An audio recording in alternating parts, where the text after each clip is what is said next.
আসসালামু আলাইকুম প্রিয় দর্শক। কেক পুডিং তো অনেক খেয়েছেন, কিন্তু এই রেসিপি কি কখনো বাসায় ট্রাই করেছেন? আমি নিশ্চিত যদি একবার ট্রাই করেন তাহলে প্রশংসায় ভাসবেন।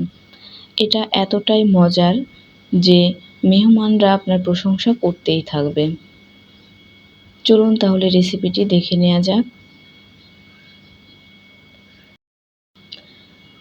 একটা প্যানের মধ্যে আমি 1.5 চা চামচ ঘি দিয়ে দিয়েছি। ঘিটা গরম হয়ে গেলে এর মধ্যে আমি দিয়ে দিচ্ছি 1 কাপের একটু কম লাচ্চা। এটা বোম্বে সুইটসের লাচ্চা সেমাই। লাচ্চাটাকে আমি 2 থেকে 3 মিনিট সামান্য একটু ভেজে নিব। এটাকে লালচে করে ফেলার কোনো প্রয়োজন নেই, জাস্ট লাচ্চার যে কাঁচা একটা স্মেল থাকে সেটা চলে গেলেই হবে।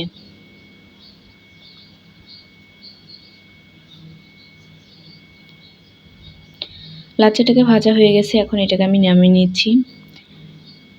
একই প্যানের মধ্যে দিয়ে দিচ্ছি 1/2 কাপ চিনি।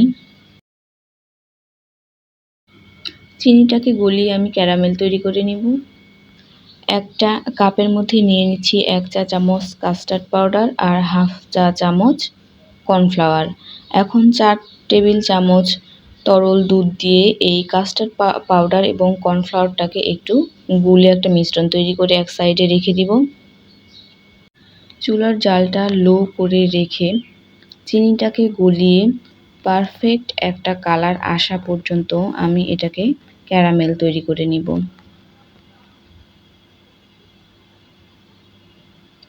চিনিটা প্রায় সম্পূর্ণ গলে গেছে এবং কালারটাও চলে এসেছে। এটাকে আর পুড়িয়ে ফেলা যাবে না। আগে থেকে জাল করে রাখা তরল 2 কাপ দুধ আমি এই ক্যারামেলের মধ্যে দিয়ে দিচ্ছি। দুধটা দিয়ে আমি ক্যারামেলটাকে দুধের সাথে ভালোভাবে মিশিয়ে নিব। যতক্ষণ পর্যন্ত ক্যারামেলটা গলে যাবে না ততক্ষণ পর্যন্ত আমি এটা নেড়ে মিশিয়ে নিব। ক্যারামেলটা গলে গেছে, এখন এই পর্যায়ে আমি দিয়ে দিচ্ছি সামান্য একটু ভ্যানিলা এসেন্স। ভ্যানিলা এসেন্সটা দিয়ে মিশিয়ে নেওয়ার পরে এর মধ্যে আমি দিয়ে দিচ্ছি 1/3 কাপ বিস্কুটের গুঁড়া। বিস্কুটের গুঁড়াটাকেও আমি ভালোভাবে দুধের সাথে মিশিয়ে নিব।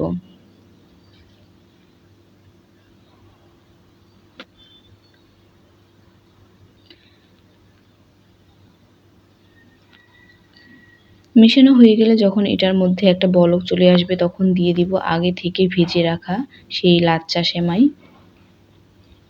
লাচ্চা সেমাইটা দিয়ে দেওয়ার পরে আমি এটাকে ভালোভাবে মিশিয়ে নিব। দেখুন এটা অনেকটাই গাঢ় হয়ে এসেছে। এখন আমি এর মধ্যে দিয়ে দিব আগে থেকে দুধ দিয়ে গুলে রাখা সেই কাস্টার্ড পাউডারের মিশ্রণ। দিয়ে এটাকে সাথে সাথে মিশিয়ে নিব, নয়তো কাস্টার্ড পাউডারটার দলা পেকে যাওয়ার একটা সম্ভাবনা থেকে যাবে।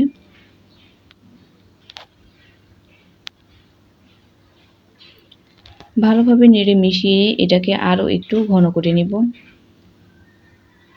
আমার মিশ্রণটা রেডি। এখন এটাকে আমি চুলা থেকে নামিয়ে যে পাত্রের মধ্যে এটাকে সেট করব সেই পাত্রে ঢেলে নিচ্ছি।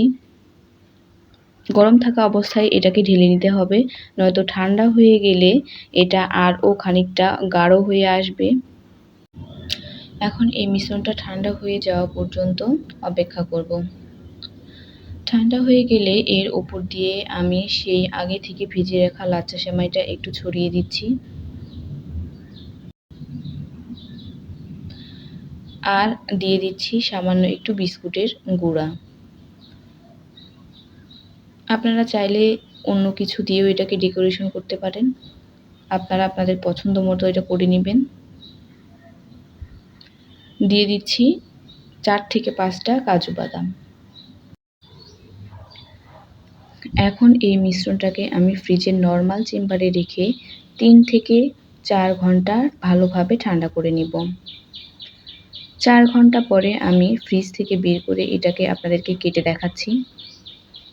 দেখুন এটা খুব ভালোভাবে সেট হয়ে গেছে। এটা দেখতেও যতটা সুন্দর, খেতেও ততটা টেস্টি। রেসিপিটি ভালো লাগলে অবশ্যই বাসায় ট্রাই করবেন।